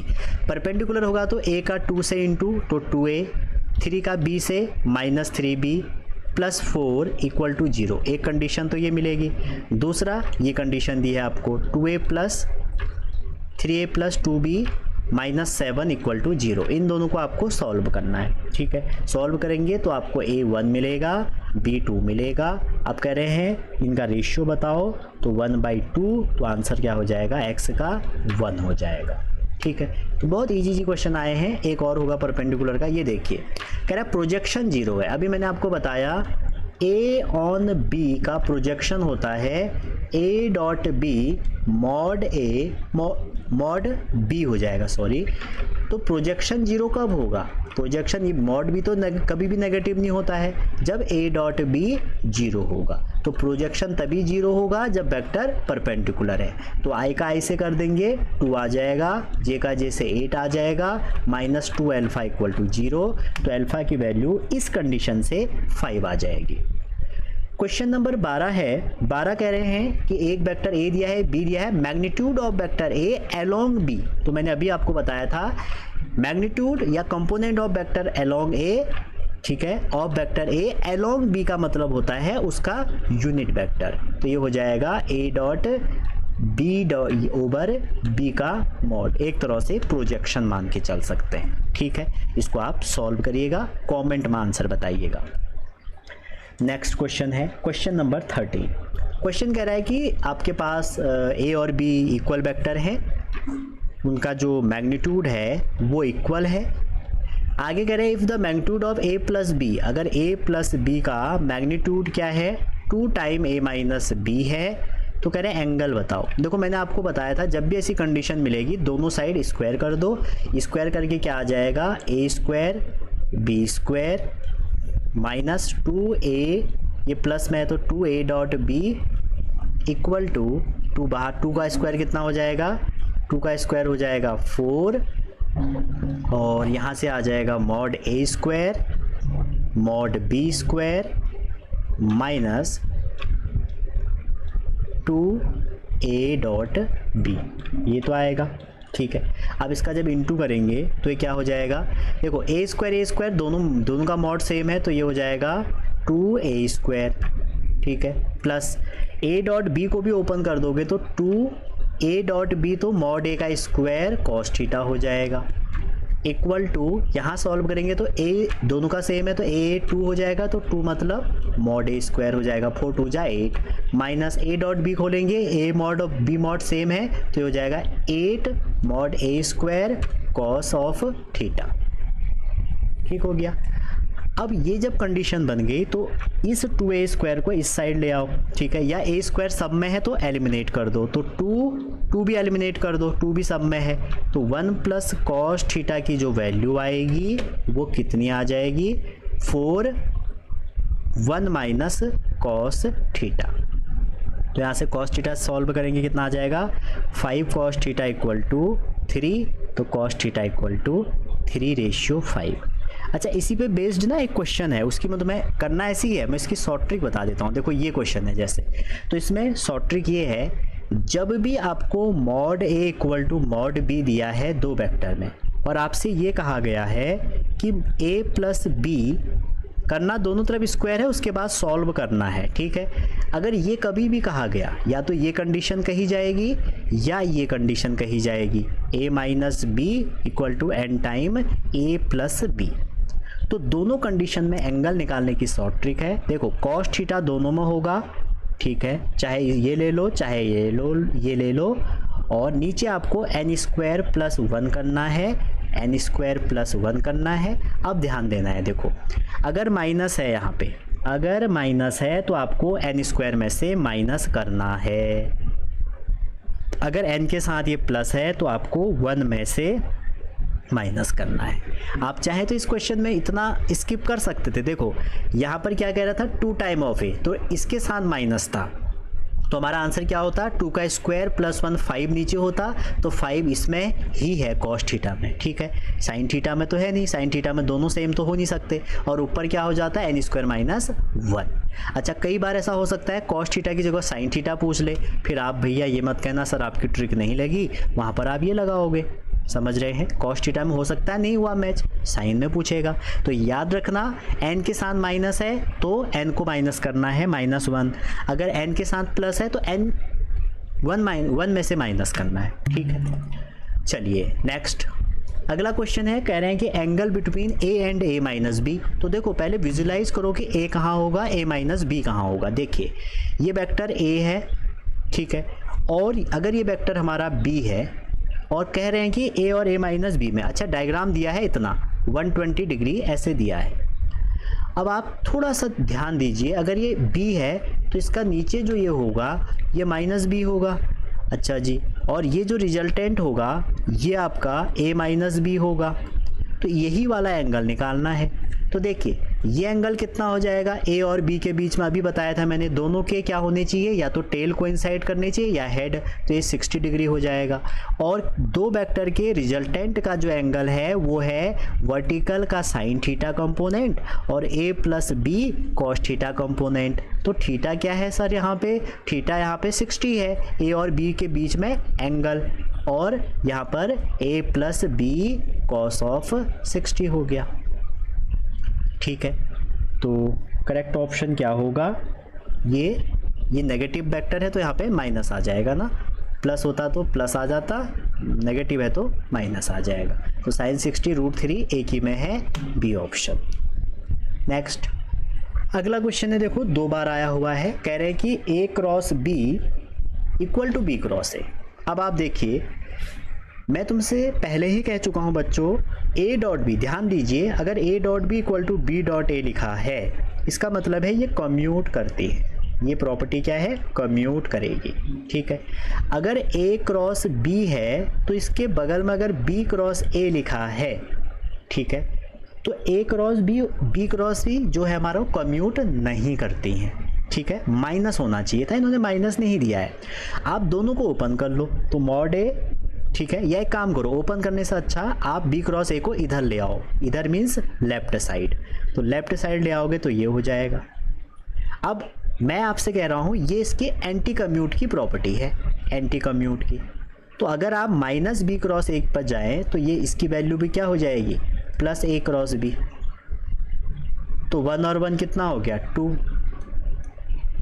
तो a क्रॉस b को अगर आप ओपन करें तो क्या हो जाएगा, mod a mod B sine theta. तो मॉड मैग्नीट्यूड तो कभी जीरो होता ही नहीं है, तो साइन जीरो कहाँ पे होगा, साइन 180 पे जीरो होगा। तो ये पहले 4 में पूछा, 21 के शिफ्ट में पूछा, फिर दोबारा 21 पूछा। ठीक है, ये बात ध्यान रखना। अच्छा, एक मैं आपको ये रिलेशन और बता देता हूँ। कई बार क्वेश्चन ये आता है, जैसे आपने एक क्वेश्चन, तो ये आप हमेशा ध्यान रखना है, a plus B equal to a minus B कब इक्वल होगा, जब a और b के बीच में जो एंगल होगा वो कितना होगा भैया, 45। दूसरी बात, अगर आपको a क्रॉस b और a डॉट b कहा कि इक्वल है, ये कब इक्वल होगा, जब a और b के बीच में एंगल अगेन 45 होगा। एक रिलेशन है जिसको लैग्रांजे आइडेंटिटी भी बोलते हैं। अगर आप a डॉट b और a क्रॉस b को ऐड कर दें तो इसका मतलब होता है mod a square mod b square. ठीक है, ये बात भी ध्यान रखिए। क्लियर यहाँ तक। वही अगर a cross b equal to b cross a अगर कभी हो गया, इसका मतलब है थीटा को फिर 180 होना पड़ेगा। नेक्स्ट, अगला है, दो फोर्स हैं such that sum of their magnitude is 18। ऐसे फोर्स हैं जिनका मैग्नीट्यूड का सम कितना है, 18 है। मतलब रिजल्टेंट जो है सम ऑफ दियर मैग्नीट्यूड, अच्छा सम ऑफ मैग्नीट्यूड का सम 18 है एंड दियर रिजल्टेंट, अच्छा रिजल्टेंट आपको दिया है 12। अगर दो फोर्स F1 और F2 है तो दोनों का जो हमारा सम है, और सम भी किसका, मैग्नीट्यूड का, वो कितना है भैया, 18 है। करे हैं and their resultant which is perpendicular to smaller. अब इसमें जो भी स्मॉलर है उस पर रिजल्टेंट परपेंडिकुलर है, तो मैग्नीट्यूड क्या होगा, इसमें से आपको छांटना है। अब देखिए, हमने ये देखा है, कई बार मैं बता चुका हूँ, अगर ये हमारा फोर्स F1 है, ठीक है, और ये हमारा फोर्स F2 है, ठीक है, ये वाला मान लो F2 है, तो हमारा ये रिजल्टेंट R है। तो रिजल्टेंट का जो एंगल है वो हम कई बार देख चुके हैं, कितना हो जाएगा, वो हो जाएगा F2 sine theta over F1 plus F1 cos theta, ये तो होगा। अब देखो, रिजल्टेंट परपेंडिकुलर है, समझ रहे हैं ना आप, ये ऐसी कंडीशन है, एक वेक्टर ये है F1, एक वेक्टर ये है आपका F2, या आप यहाँ बना लो इसको F2, पैरेलल शिफ्टिंग वेक्टर की चलती है यहाँ पे, इसके बीच में एंगल थीटा है और ये रिजल्टेंट है, तो रिजल्टेंट के बीच में एंगल अल्फा है। ठीक है, तो अल्फा की वैल्यू ये होती है, जो ये वर्टिकल वेक्टर है उसका साइन थीटा ओवर ये, ठीक, आप देख सकते हैं। अब ये करेंगे, ये 90 है, अल्फा कितना है, 90 है, तो 10 90 इन्फिनिटी, और ये पूरा यही हो गया, F1 प्लस F2 हो गए। तो इस हिसाब से जो F2 साइन थीटा है, F2 साइन थीटा को 0 होना पड़ेगा, तभी ये कंडीशन हो सकती है, क्योंकि ये वैल्यू तो पूरी की पूरी क्या होगी, ये जो वैल्यू है F1 प्लस, ये उल्टा लिख दिया, इन्फिनिटी है, तो इन्फिनिटी कब होगा, जब F1 plus F2 cos theta हमारा 0 होगा, 1/समथिंग/0 इन्फिनिटी, ये तो होगा। अब हम रिजल्टेंट की कंडीशन लगाते हैं, तो रिजल्टेंट कितना हो जाएगा, रिजल्टेंट हो जाएगा F1 का स्क्वायर F2 का square plus 2F1 F2 cos theta, ये तो होगा। अब आप देखिए, जो हमारा यहाँ पे एंगल है, ये जो पूरा एंगल है, ये क्या बन जाएगा, दोनों तरफ स्क्वायर कर दो। जब दोनों तरफ स्क्वायर कर देंगे, मैं एक स्लाइड और ले लेता हूँ इसके लिए,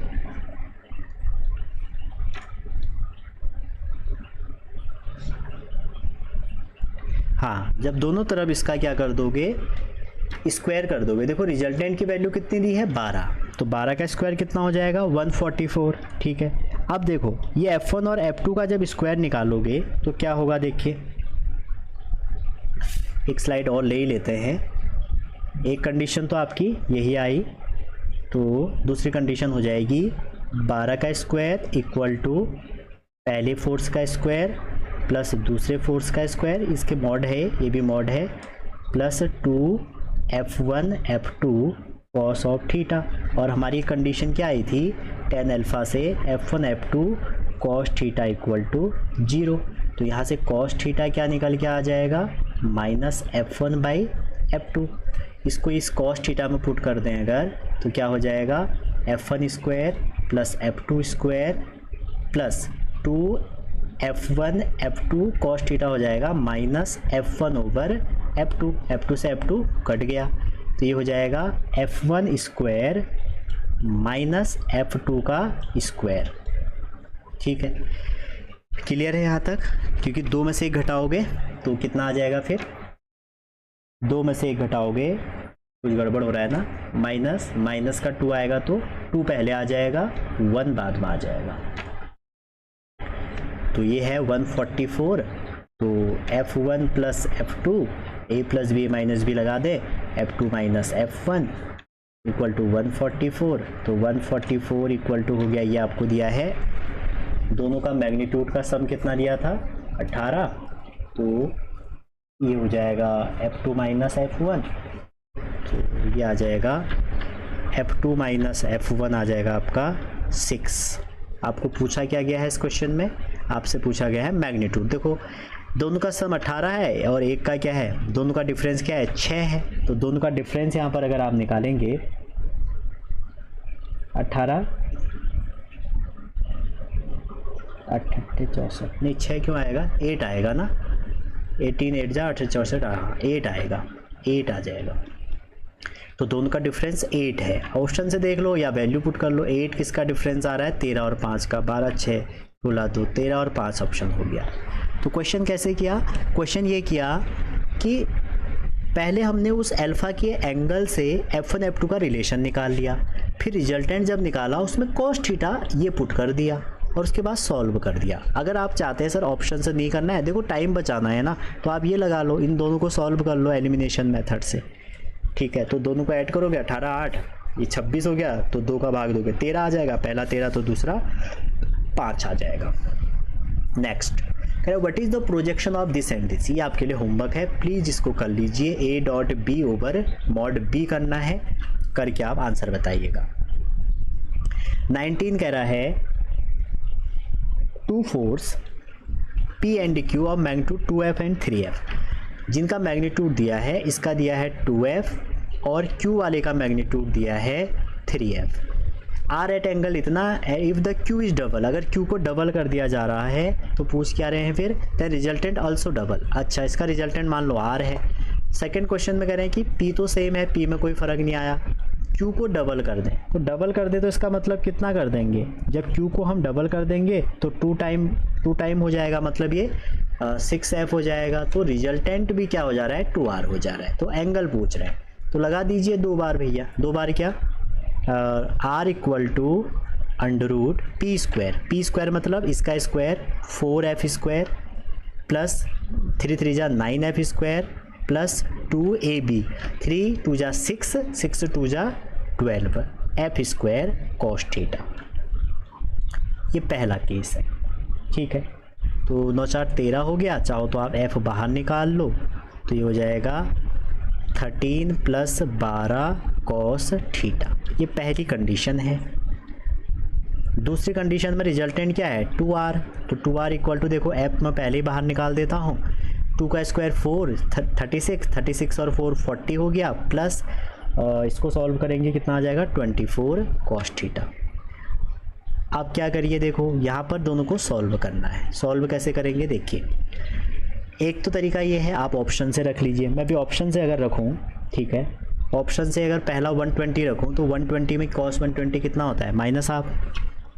ठीक है, तो -1/2 का मतलब हो गया, ये हो गया -6, 13 में से 6 घटाएंगे कितना आ जाएगा, 13 में से 6 7 आ जाएगा। इसके अंदर √7 आ रहा है। इसमें देखें अगर ये हो जाएगा माइनस, तो माइनस के 12, तो सॉल्व भी कर लो यार, सॉल्व भी करने से फ़ायदा है। दोनों इक्वेशन की स्क्वायरिंग कर दो बोथ साइड, तो स्क्वायरिंग कर दोगे तो इसकी कितनी हो जाएगी, R स्क्वायर हो जाएगी, ये R स्क्वायर हो जाएगा, और ये कितना हो जाएगा 4R स्क्वायर हो जाएगा, और ये रूट हट जाएगा, ये रूट हट जाएगा, F स्क्वायर आ जाएगा।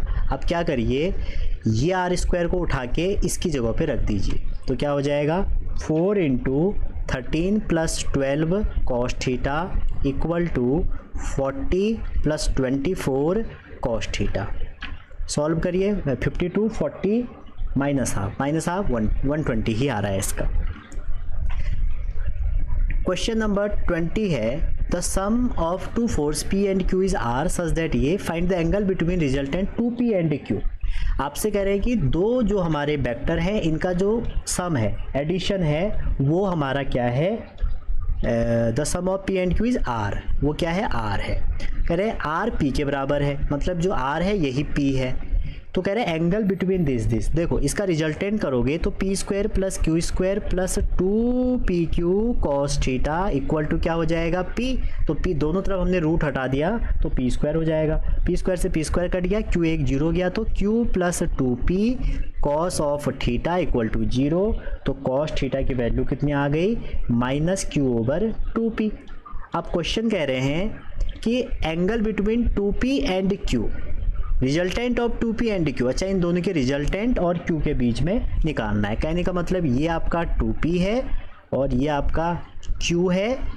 ये जो रिजल्टेंट है 2P प्लस Q, इसके और इसके बीच में एंगल निकालना है। तो आप क्या लगा दीजिए, रिजल्टेंट का formula tan alpha equal to 2P sine theta और अपॉन में हो जाएगा Q plus 2P cos theta. Clear है यहाँ तक? तो ये वैल्यू यहाँ रखेंगे तो इन्फिनिटी, तो ये 90 डिग्री आ रहा है। ये कॉस थीटा की वैल्यू साइन में रखेंगे, नीचे रखेंगे ना नीचे, तो ये पूरा क्या बन जाएगा, 0। तो उसके बाद ये इन्फिनिटी आ जाएगा। तो इन्फिनिटी मतलब आंसर इन्फिनिटी है। अगेन अगला क्वेश्चन आ गया, कह रहे हैं A dot B A cross B के बराबर है। अभी भी बताया मैंने तुम्हें, तुम्हारे स्टेप बच जाएंगे बच्चों। A dot B A cross B के बराबर तभी होता है जब थीटा कितना होता है, 45। करें ए माइनस बी निकालो, और ए माइनस बी के बारे में भी बहुत ज़्यादा चर्चाएं हो गई हैं।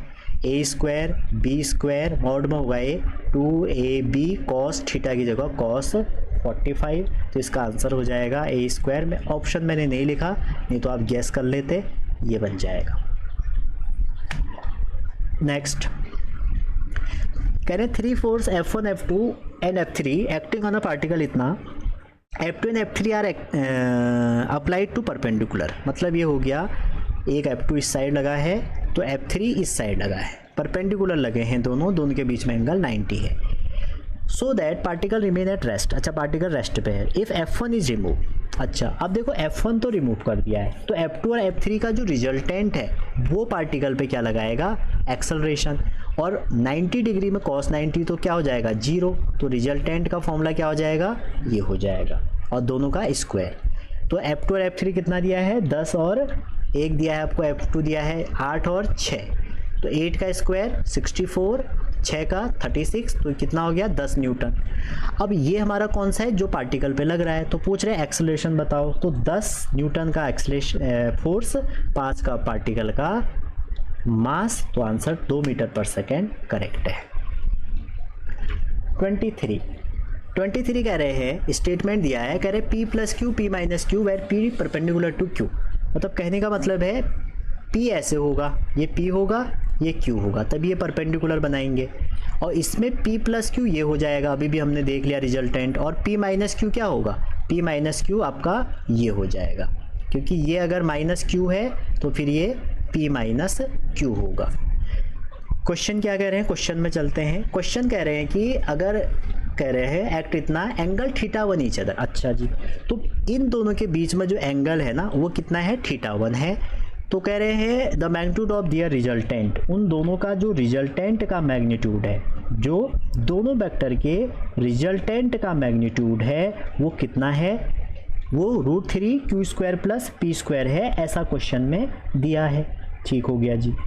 अच्छा, अब आप देखिए, अगर मैं इसको एक वेक्टर A ले लूँ, इसको एक वेक्टर B ले लूँ, तो इन दोनों का रिजल्टेंट कितना होगा, A और B का P²। अगर आप निकालें, दोनों आपस में क्या है, ये जब देखेंगे आप A और B, तो हम इसका रिजल्टेंट अभी निकाल लेंगे। अगला क्या दे रहा है, इन दिस सिचुएशन अगर θ 60 है, θ2 90 है, तो करेक्ट ऑप्शन बताइए। अब देखिए आप कैसे करेंगे। अब P1 Q दे रखा है मैं, देखो जो मॉड A होगा वही मॉड B होगा। हमारा A क्या था, P प्लस Q, और B जो था वो क्या था, P माइनस Q। ठीक है, और पी क्यू आपके परपेंडिकुलर थे, तो जो मॉड ए था वही मॉड बी है। और आप ये भी कह सकते हैं sir mod A mod B तो हमारा क्या था, root P square plus Q square, क्योंकि नेगेटिव की तो कोई इज्जत ही नहीं है मॉड के अंदर। ठीक है, ये तो क्वेश्चन था, तो दोनों का मॉड सेम है। अब दोनों का रिजल्टेंट पूछ रहे हैं, मतलब ए प्लस बी। ठीक है, आप कोई भी ना लेट कर लिया करो, उससे आपको इजीली क्वेश्चन सॉल्व हो जाएंगे। तो ये क्या हो जाएगा, अगर आप इसको मॉड में रखेंगे तो ये आ जाएगा p प्लस क्यू का स्क्वायर। ठीक है, दो वेक्टर है p माइनस क्यू का square plus 2p plus Q p minus Q cos of theta, ये तो होगा। इसको आप जब सॉल्व करेंगे तो देखो क्या मिलेगा, 2p square plus Q square. Solve करिएगा आप इसको, माइनस वाले कैंसिल होके ये बन के ये आ जाएगा 1 प्लस कॉस ऑफ थीटा। इसको सॉल्व करके ये आ गया। ठीक है, अब आप देखिए p square plus Q square जो है, ठीक है, p square plus Q square जो है, हमें ऑप्शन में क्या दिया है कि इसका आंसर क्या आ रहा है, √3 Q square plus p square, जब इसका कोई एंगल दिया था व्हेन θ1 θ2 से छोटा होगा। सेकंड में कह रहा है θ1 60 है, θ2 90 है, तो एक बार 60 रख के देख लो। इसमें 60 रखेंगे तो ये 60 रखेंगे तो आ जाएगा √3 p square plus Q square.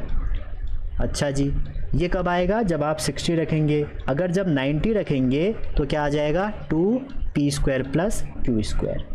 ठीक है, तो ये दोनों ऑप्शन क्या है हमारे, सही है। नेक्स्ट क्वेश्चन, तो रिजल्टेंट निकालना था और कुछ भी नहीं था इसमें। 24 कह रहा है, 24 क्वेश्चन है कि पी क्यू आर आपके मूव कर रहे हैं along वेक्टर इतना इतना इतना, they strike on a point and move in different direction. Now P is moving normal to plane, similarly Q is moving normal to plane and angle between this. ठीक है, अब देखो इसमें वही यूनिट वेक्टर परपेंडिकुलर टू वाला concept आपका लगेगा। ठीक है, तो जो unit vector perpendicular to plane वाला जो आपने कंसेप्ट अभी तक सीखा है, सेम यहाँ पे भी लगेगा। ठीक, ट्राई कर सकते हैं आप। ठीक है, कैसे होगा देखो, पहली की जो डायरेक्शन की p की जो वेलोसिटी होगी, p डायरेक्शन की, वो कह रहा है परपेंडिकुलर, मतलब परपेंडिकुलर क्या हो जाएगा, पहले दो जो भी हैं आपके a क्रॉस b का ये, इसका यूनिट वेक्टर निकालो। सेकंड Q की जो डायरेक्शन हो जाएगी उस केस में क्या हो जाएगा, a क्रॉस c, दोनों को कैलकुलेट करो। अब दो वेक्टर आ जाएंगे यहाँ पे, और दो वेक्टरों का फिर एंगल का फॉर्मूला क्या हो जाएगा, vp dot vq mod vp over vq हो जाएगा। ठीक है, आप इसको कर लीजिएगा। आगे है रिजोल्यूशन ऑफ वेक्टर, वेक्टर को रिजॉल्व कैसे किया जाता है। देखो सिंपल है, हमने पैरेललोग्राम लॉ में भी देखा। जैसे ये कोई एक वेक्टर है थीटा एंगल पे, ठीक है, और ये एक्स एक्सिस है, ये मान लो कोई वेक्टर ए है, तो थीटा के अलोंग इसका कंपोनेंट क्या हो जाएगा, ए कॉस थीटा, और वाई एक्सिस में अगर आप निकालोगे तो हमेशा इसका क्या आ जाएगा, थीटा की दूसरी साइड ए साइन थीटा। ठीक है, तो इसको हम रेक्टेंगुलर कोऑर्डिनेट भी बोल देते हैं और रिजोल्यूशन भी बोल देते हैं कई बार। ठीक है, होता कैसे है, देखो ये पैरेलल शिफ्टिंग वेक्टर की अलाउड है, आप इसको यहाँ बढ़ा सकते हैं। ठीक है, अब यहाँ पर थीटा लगा दीजिए, आपको ये निकालना है तो कॉस थीटा लगा दीजिए, तो कॉस थीटा क्या हो जाएगा, कॉस थीटा हो जाएगा, अगर ये वेक्टर ए है, कॉस थीटा क्या होता है, बेस ओवर ये ओ एक्स है, तो ओ एक्स ओवर पर आपका हाइपोटेनियस, तो ओ एक्स की वैल्यू यहाँ से क्या आ जाएगी, ए कॉस थीटा। वैसे ही साइन थीटा लगाएंगे तो ओ एक एक्स ए की वैल्यू आ जाएगी। ठीक है, तो जैसे भी जब भी आपको कोई वेक्टर दिया रहता है, मान लो ये वेक्टर ए है, आपने इसको थीटा के इस एक्स एक्सिस के अलोंग ब्रेक करना है तो ए कॉस थीटा, थीटा के अलोंग ए कॉस थीटा, थीटा के अपोजिट ए साइन थीटा। ठीक है, अब देखिए क्वेश्चन कैसे आते हैं। जैसे ये क्वेश्चन आया, कह रहे हैं कि OP OQ OR आपके वेक्टर हैं, एंगल भी दिया है इतना इतना है। अब आपसे कहा जा रहा है कि अगर इनके रिजल्टेंट a√x बनाते हैं, अगर इसका रिजल्टेंट a√x बनाता है तो हमें क्या करना है, हमें निकालना है एक x की वैल्यू। देखो इसको अगर विजुलाइज करो, ये वाला जो वेक्टर है, मान लो ये वेक्टर आपका a है, a दिया है आपको, ठीक है, ये भी आपका क्या है, a है। ठीक, और आप ध्यान से देखिए, ये तो इनकी तो कोई दिक्कत ही नहीं थी, ये वाले वेक्टर और ये वाले वेक्टर। और ये वाला वेक्टर क्या है, ये वाला वेक्टर हमारा जो r वाला है इसको रिजॉल्व करना पड़ेगा। रिजॉल्व करेंगे x डायरेक्शन में और y डायरेक्शन में, ठीक है। तो अगर आप इसको y डायरेक्शन में रिजॉल्व करोगे, ये थीटा इससे ये वाला बना है तो a cos थीटा इधर होगा, a sin थीटा इधर हो जाएगा। a sin थीटा मतलब a sin 45, तो आप ये कह सकते हैं a/√2। हमें रिजल्टेंट निकालना है, ठीक है। अब जब रिजल्टेंट निकालने हैं या तो आप x को ले लो या y को ले लो, तो रिजल्टेंट कितना होगा देखिए, रिजल्टेंट आपका हो जाएगा, इस साइड भी ले लो, इस साइड का वेक्टर कितना हो जाएगा, इस साइड हो जाएगा a cos 45, तो इसका मतलब हो गया a√2। बस ध्यान दीजिएगा ये नेगेटिव में आएगा, ठीक। अब जब भी जैसे कोई वेक्टर है, आप देखिएगा कोई भी एक वेक्टर ये है, ये एक वेक्टर a है, आप इसको ऐसे कर देंगे तो ये -a हो जाएगा। तो सिमिलरली अगर कोई वेक्टर ऐसे a है, आप इसकी डायरेक्शन रिवर्स कर देंगे तो ये -a हो जाएगा, ठीक है, डायरेक्शन चेंज हो जाएगी। तो यहाँ पर इस a/√2 को अगर आप इसके करस्पॉन्डिंग सॉल्व करेंगे, ये वाले तो ऐड हो जाएंगे, ये और ये, तो a + a/√2, ठीक है, इसका स्क्वायर रिजल्टेंट चाहिए, प्लस दूसरा a - a/√2 का स्क्वायर। तो a तो बाहर आ जाएगा, सॉल्व करेंगे तो a 1/2√3 a आपका आंसर है। चलिए 22 में चलते हैं। तो रिजल्टेंट वाले क्वेश्चन आ जाते हैं, इसी बार काफ़ी क्वेश्चन पूछे गए थे उससे। कह रहे कि vector in XY plane makes an angle 30 degree with y axis, magnitude of y component of vector इतना, मैग्नीट्यूड ऑफ x कंपोनेंट कितना होगा, ठीक है। तो आपसे क्या पूछा जा रहा है कि वेक्टर जो है XY प्लेन में है, ठीक है। रिजोल्यूशन कर सकते हो आप, इसको भी मैं आपके लिए छोड़ रहा हूँ क्योंकि वीडियो लंबी चली जाएगी। तो कह रहे हैं कि जो वेक्टर है, ये वेक्टर है, ये इससे जो एंगल बना रहा है 30 डिग्री है। कह रहे हैं कि मैग्नीट्यूड ऑफ y कंपोनेंट जो है, y कंपोनेंट का आपको मैग्नीट्यूड दिया है, x का आपसे पूछा जा रहा है, इजीली आप निकाल सकते हैं। चलिए नेक्स्ट, ये देखिए क्वेश्चन। अभी कई बार क्वेश्चन आया है, इस क्वेश्चन में है कुछ भी नहीं, बस आपको डराने के लिए इन्होंने इतने सारे वेक्टर बना दिए हैं। अब आप देखिए, इसमें कह रहे हैं कि जो हमारा OP, OQ, OR, OS, OT है, तो इनका रिजल्टेंट कितना होगा। तो देखिए आप, जब आप इसका रिजल्टेंट करेंगे तो सबसे पहले तो एक कोऑर्डिनेट एक्सिस बनाओ, सबसे पहले, क्योंकि बहुत सारे वेक्टर दिए हैं। तो ये मैंने एक कोऑर्डिनेट एक्सिस बनाई, एक एक्सिस, ठीक है, और उसके बाद मैंने ये दूसरी एक्सिस बना ली, ठीक है भैया।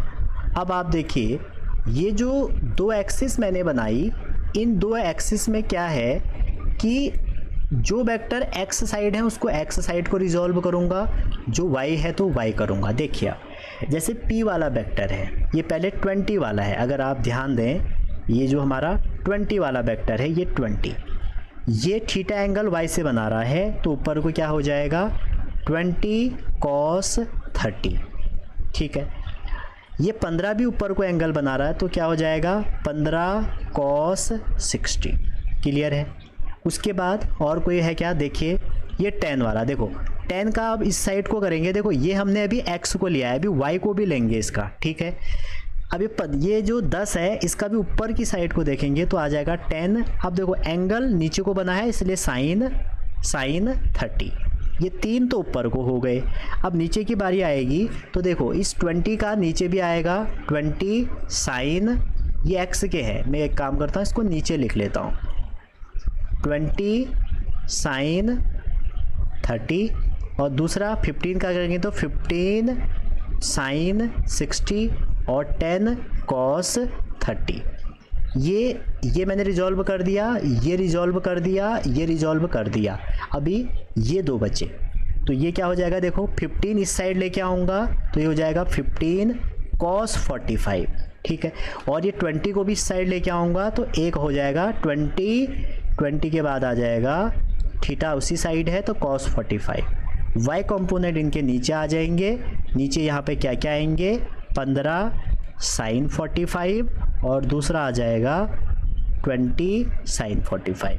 ये तो हमने कंपोनेंट कर लिए। बस ध्यान ये रखना है, अगर ये ए वेक्टर है, ये थीटा है, तो यहाँ ए कॉस थीटा और ऊपर ए साइन थीटा, दो कंपोनेंट आएंगे। अब आपसे कह रहे हैं कि रिजल्टेंट बताओ। देखो रिजल्टेंट दो डायरेक्शन में, एक्स में अलग आएगा, वाई में अलग आएगा। तो आप ध्यान देखिए, आंसर भी एक्स में है, वाई में है। ये तीन कंपोनेंट वाई के पॉजिटिव में है, ठीक है। तो देखिए मैं पहले एक स्लाइड और ले लेता हूँ, उसमें फिर आप जल्दी समझ जाएंगे।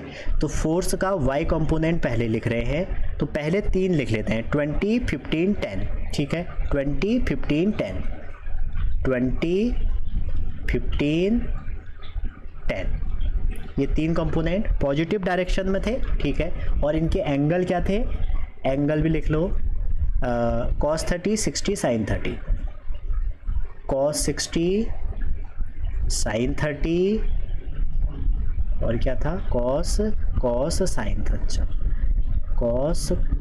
cos ये sin 60 हो गया।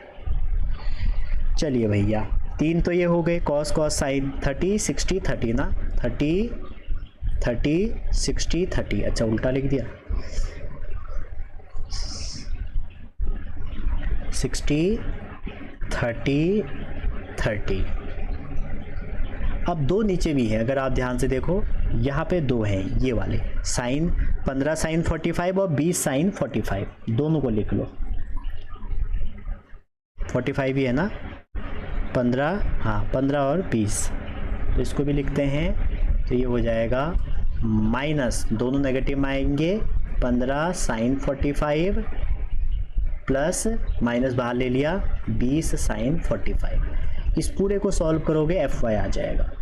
एफ एक्स क्या आएगा, एफ एक्स में कितने कंपोनेंट है देखो, इस साइड तो एक ही है माइनस में, इधर इतने सारे हैं, 20 15 10 ये, तो इसको भी लिख लेते हैं। तो ये हो जाएगा, पहला है 10 cos 30, दूसरा है 20, ये भी 30 था, तीसरा है 20 cos 45, और एक था अपोजिट में 15 cos 45। दोनों को सॉल्व कर दो, आपके कंपोनेंट जो भी आएंगे उसको फिर आप इस फॉर्म में लिखेंगे। तो एक तरह से आपकी ट्रिग्नोमेट्री की वैल्यू चेक कर रहे हैं और कुछ भी नहीं, ठीक है। रिजल्टेंट पूछेंगे तो रिजल्टेंट निकाल देना। आगे है स्केलर ट्रिपल प्रोडक्ट। वैसे वेक्टर में आता नहीं है, मैथ्स वाले इसको पढ़ते हैं। जब भी किसी वेक्टर को हम इस फॉर्म में लिखते हैं, पहले क्रॉस फिर उसके साथ डॉट, या उसको ऐसे रिप्रेजेंट करते हैं, उसको बोलते हैं वेक्टर ट्रिपल प्रोडक्ट। अगर इसके कंपोनेंट A1 A2 A3 हैं A के, B1 B2 B3 हैं B के, C1 C2 C3 हैं, तो हम क्या करेंगे बच्चों, जो इसका डॉट, जो हमारा इसका वैल्यू है, ये डिटर्मिनेंट से निकाल सकते हैं। जरूरी नहीं है आप यहाँ पर क्या करो, क्रॉस फिर डॉट करो, ठीक है। अगर कभी भी A dot A cross C आ गया, देखो ये जो क्वांटिटी है ये वॉल्यूम को रिप्रेजेंट करती है, वॉल्यूम ऑफ पहला पॉइंट, ठीक है।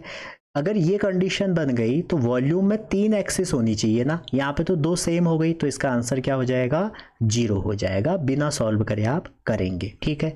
अगर कोई दो वेक्टर कोप्लेनर हैं, एक प्लेन में लाई करते हैं, उसका ए ये जो है ये हमेशा 0 आएगा, मतलब A cross B cross C क्या आएगा, 0 आएगा। फिजिक्स में इससे ज़्यादा नहीं पूछा जाएगा, मैथ्स का टॉपिक है, लेकिन एक क्वेश्चन उन्होंने 24 में पूछ लिया है, A B C। अब देखो एक बच्चा ऐसा होगा जो पहले B क्रॉस C करेगा, फिर उसके बाद जो आएगा उसके साथ डॉट प्रोडक्ट निकालेगा।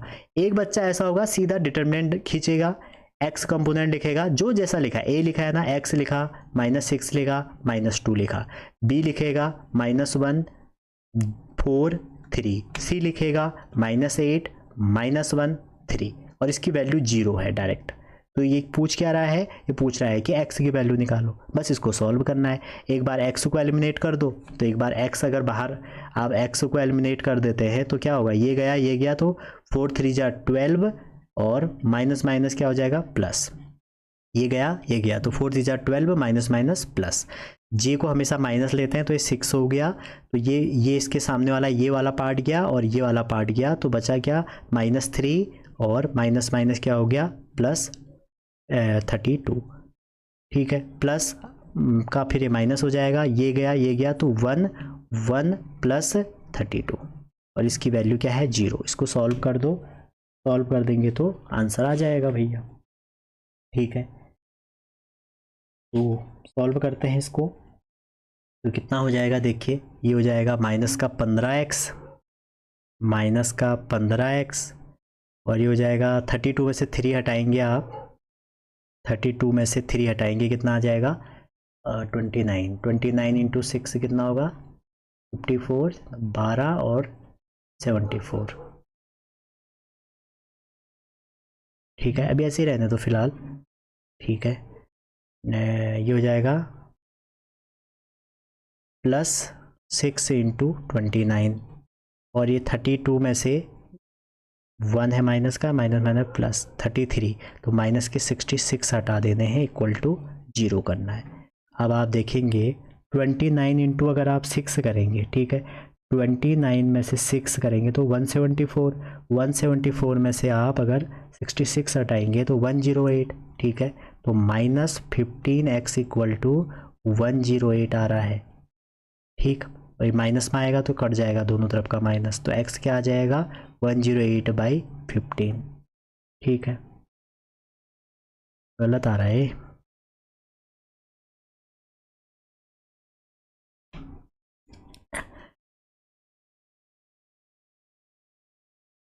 फोर 15, चलो एक बार दोबारा ही कर लेते हैं इसको, गलत क्यों आ रहा है देखते हैं, 1 मिनट।